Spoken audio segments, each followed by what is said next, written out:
ये है झारखंड का ताना भगत जनजातीय समुदाय। इस समुदाय के लिए महात्मा गांधी किसी देवता से कम नहीं। देश की आन बान शान तिरंगा तो जैसे उनकी जिंदगी ही है। एक सदी से ज्यादा समय से राष्ट्रीय ध्वज को बेमिसाल महत्व और सम्मान देता आ रहा है ताना भगत समुदाय। हर घर तिरंगा की नई मुहिम ताना भगत जनजातीय समुदाय में पिछले एक सदी से जारी है। इस समुदाय के हर घर के आंगन में तिरंगा फहराया जाता है, वो भी साल के 365 दिन। तिरंगा इनका जीवन है, इनकी पहचान है, इनकी संस्कृति है और महात्मा गांधी भगवान। हर दिन इनके यहाँ तिरंगे की पूजा की जाती है। देश भर में संभवतः एकमात्र समुदाय है जो तिरंगे की पूजा करता है। इनके लिए तिरंगा ही धर्म, तिरंगा ही इनका कर्म और तिरंगा ही इनकी असल पहचान है। तिरंगे के बिना इस समुदाय की कल्पना भी मुश्किल है। राजधानी रांची से मात्र 40 किलोमीटर दूर ही बेरो ब्लॉक के अंदर खाकसी टोला नाम के गांव में ताना भगत समुदाय की एक बड़ी आबादी रहती है। यहाँ रहने वाली 80 साल की सुखा भगत ने बताया कि वे तिरंगे की पूजा करने के लिए इकट्ठे होते हैं, अपने हाथों को स्वच्छ पानी से धोते हैं, इसके बाद मिलकर प्रार्थना गाते हैं। साथ ही अपने इस मॉडल को हर रोज दोहराते हैं कि अपनी चीजें खुद करके उन्हें बाकी समाज से अलग रहना है और अगर उसके बावजूद उनमें से किसी को कोई बीमारी घेर लेती है तो उसके लिए सरकारी दवाओं पर भरोसा करते हुए उन्हें ही सस्ती कीमत में हासिल करते हैं।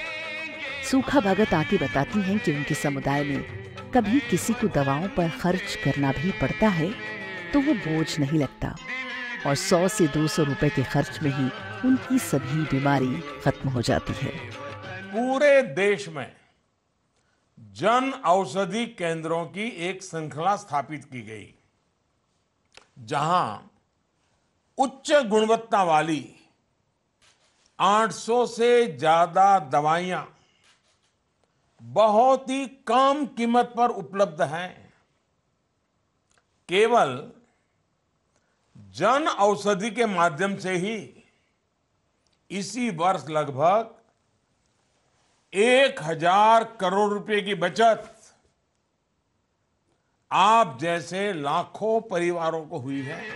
नक्सलवाद और माओवाद से प्रभावित झारखंड में एक और केंद्र सरकार की पहल से नक्सलियों और माओवादियों की एक बड़ी तादाद मुख्यधारा से जुड़ी है, तो दूसरी ओर उनकी सबसे बुनियादी जरूरतों में से एक उनके स्वास्थ्य के लिए सस्ती दवाओं की उपलब्धता ने माओवादियों और उनके परिवारों को बहुत प्रभावित किया है। माननीय प्रधानमंत्री जी का सपना है कि जन औषधि केंद्रों की संख्या 10,000 से बढ़ाकर 25,000 की जाए और देश के सुदूर आदिवासी इलाकों में भी इस सुविधा का लाभ पहुंचाया जाए। हमें यह जानकर बहुत खुशी है कि ताना भगत, जिन्होंने भारत के स्वतंत्रता संग्राम में अहम भूमिका निभाई थी, वे भी इस योजना से लाभान्वित हैं। पूर्व माओवादी सहदेव सोरेन और अमर गंजू ने इस बात को स्वीकार किया कि वो प्रधानमंत्री जन औषधि केंद्र द्वारा बेची जाने वाली सस्ती दवाओं से बहुत प्रभावित हैं और उससे उनको, उनके परिवारों और क्षेत्र के सैकड़ों हजारों लोगों को बहुत राहत हुई है। जन औषधि इस दवा केंद्र खुलना गाली गाली में चाहिए और हम लोग को ज़्यादा दामी वाला दवा हम लोग खरीद नहीं सकते हैं। इस चलते हम लोग को इस गरीब आदमी को थोड़ा काम वाला ही चाहिए।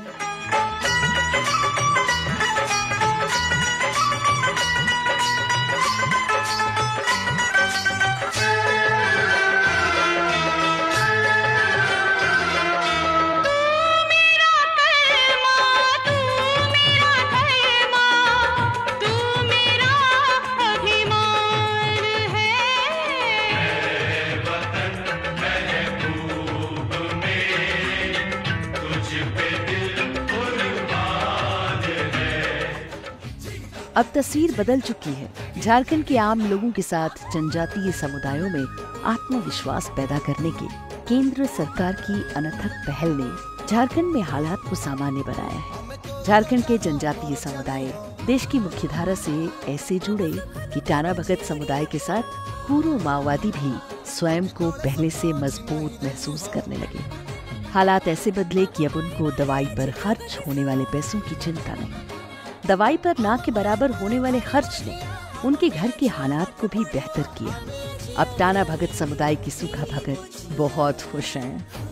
जन औषधि खुले और कारगर हो और वो सस्ता दवाई है, ये उपयोगी है। जन औषधि दवाई तो सस्ता है तो उखे हम किन के खाए पारा, बहुत तो ज्यादा दाम के तो नहीं किन के खाए पारा।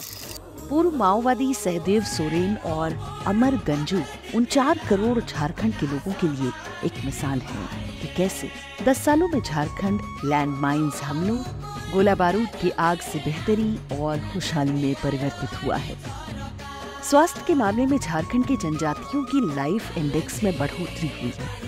दवाएं बहुत सस्ती और मुफ्त मुहैया है। सरकार के फार्मास्यूटिकल विभाग ने नई नीति के तहत हर जिले, हर कस्बे में प्रधानमंत्री भारतीय जन औषधि केंद्र की बहुतायत संख्या के जरिए घर घर सस्ती दवाएं पहुंचा दी।